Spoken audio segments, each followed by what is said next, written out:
What's up, motorists? Today we are looking at the latest generation of Audi's best-selling SUV. Of course, this is the all-new Audi Q3. And if you haven't already, be sure to subscribe to our channel and hit the bell icon to get notified of all our future uploads.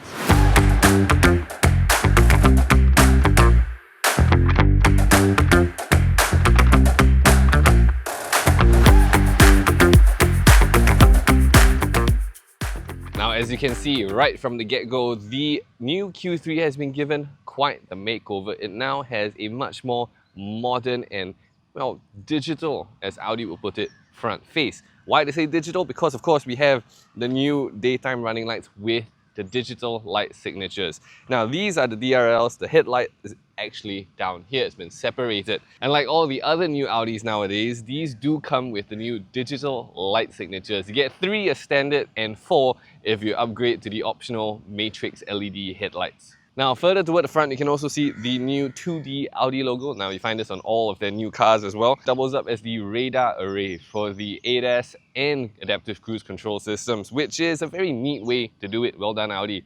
Now, like many of the other Audis on sale in Singapore, the Q3 is available with a choice of 2 trim levels. You have the base advanced spec, and then you have this, the higher spec Edition 1 variant. Now on the Edition 1 variant, like we have on this car, you get the S-Line exterior and interior as standard, they're usually optional extras. And that includes things like the 19-inch rims over the 18 inches you get as usual. And you also have, of course, this nice S-Line badge. Now, some of the things you do get as standard regardless of trim level are your rear brake calipers, very cool, as well as adaptive dampers, the only car in this segment that have them as standard, which I think is a very nice touch, and we'll get into how those feel on the road later on. But for now, we move on. As standard, of course, keyless entry and exit. And one of the non-standard items, but I think still very, very cool, is this paint job. This is a kind of chalky grey. I'm not sure if it turns up on camera quite as well, but in real life, this is quite a unique spin on the usual blacks and greys and whites that Audis come in. Now moving on to the back of the Q3, we will start with the tail lights. Now these are LED as standard, but you can also opt to have them as an optional OLED rear tail lights for, I guess, extra visibility. And speaking of extra visibility, this Audi logo at the back here lights up. It is the second model in the Audi range to have this light up rear logo, and this comes on red in accordance with your headlights. So turn the headlights on, this turns on as well, which is a neat touch, and thank you LTA for allowing that.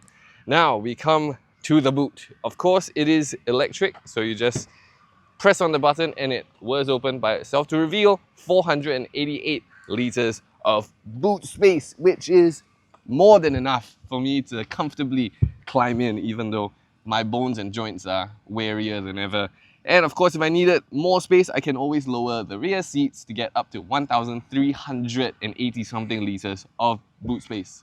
So here we are in the back seats now of the Q3, and first things first, room. How much do I have? Well, headroom, not an issue at all. Knee room, not an issue either, even though I am 1.8 meters tall, thanks to these extra cutouts that Audi have put in the backs of the front seats, so I get a bit more extra knee room. Of course, then I have a little net as well. But foot room, here's where it gets a little tricky, because I do have plenty of foot room on my side and the same on that side. However, because this is a petrol car, there is a central tunnel to contend with. Now, it's not a big tunnel, but it is still a tunnel, so the middle seat passenger will have to straddle a little bit.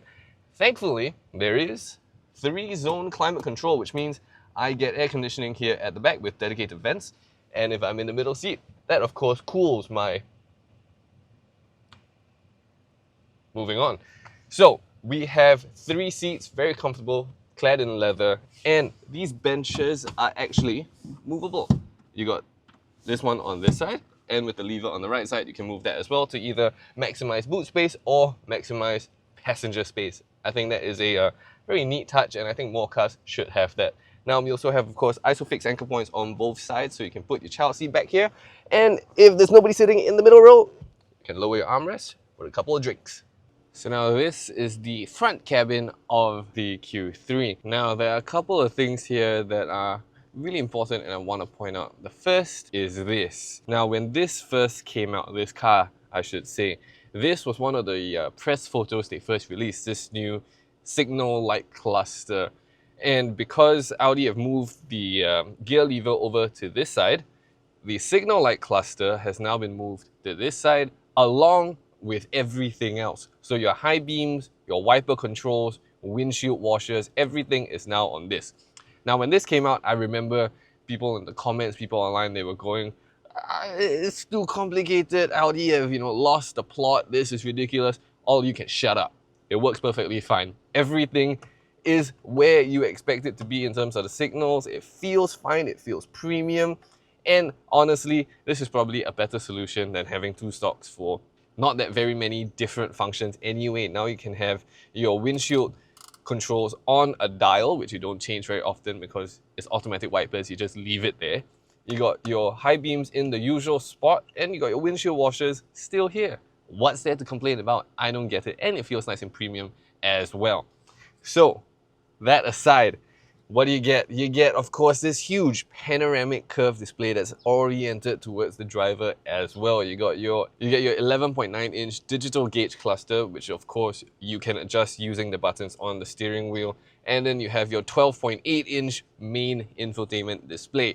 Now, one of the things I'm not a big fan of, aircon controls locked in the screen. Thankfully, they are in a permanent spot down here, so it makes getting to them pretty easy. Now, further down from that, you have your main center console area with, thankfully, physical, normal, conventional air vents. Now, these are not as common as you might think on new cars nowadays, and I'm very glad to see them here. Then you have a row of physical buttons for things like your hazard lights, auto start stop, drive select switch, and such things. Wireless charging pad with ventilation, very nice to see.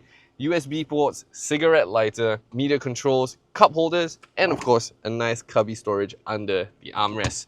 Now, in terms of the seats are very comfortable. They're wrapped in leather and are in this sport design thanks to the S-Line interior package. They also have the nice S logo on the backs of the seats. And for the first time, I've been told in a right-hand drive model here, we have memory seat function. So it's up to 2 memory settings. Now, all that's left to do is to get out on the road and see how the Q3 drives. So here we are driving the all-new Audi Q3. And what powers it? Well, it's got a 1.5-litre turbocharged 4-cylinder engine with mild hybrid assistance, of course, making 150 horsepower and 250 Newton meters of torque. Now, it might do 0 to 100 in just 9.1 seconds, which I will admit is not the fastest thing out there, but it's fast enough. And you know what? Speed, outright speed, that's not the purpose of this new Q3. No, what they have focused a lot on is efficiency.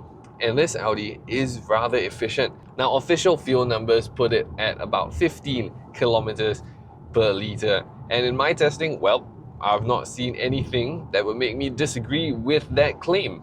Now, one of the really trick features about this car is, of course, its powertrain. Now, it is mild hybrid, yes, but one of the things it can also do to, again, maximize efficiency is 1, auto start stop, 2, auto start stop while moving, and 3, cylinder deactivation while you are just cruising along. So you can be on the expressway, and if you're not using too much of the engine, you're not demanding too much, the engine can turn off 2 of its 4 cylinders and you're running with a 2-cylinder engine just to keep you going, and that of course saves petrol. And if you lift and you're just coasting, the engine shuts off entirely and you're just freewheeling again to save petrol.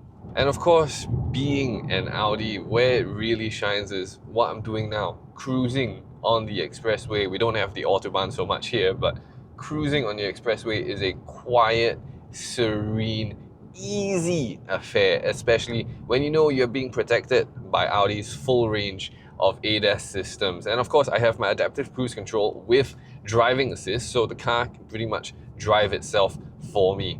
And that means I can sit here with peace of mind and kick back and listen to my podcasts or music through my wireless Apple CarPlay and wireless Android Auto.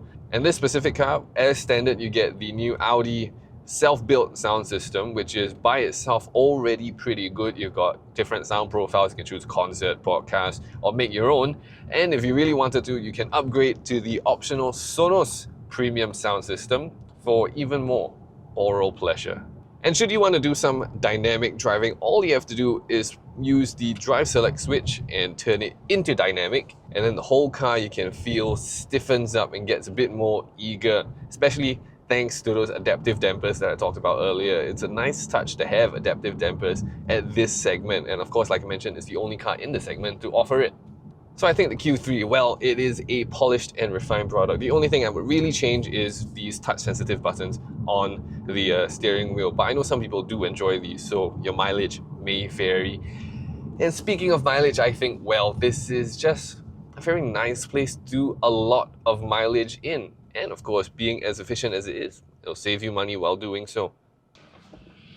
Now, who I feel the Q3 is going to be perfect for is a small family or young professionals looking to upscale their life and move themselves into a more premium segment.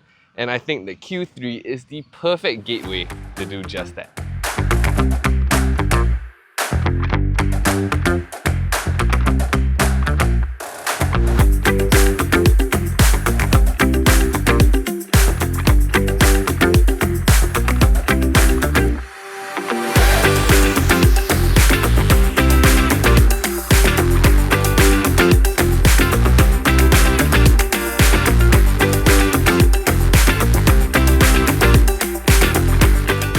Thank you very much for watching this episode of mReview. As always, be sure to like, share and subscribe, and I'll see you guys soon.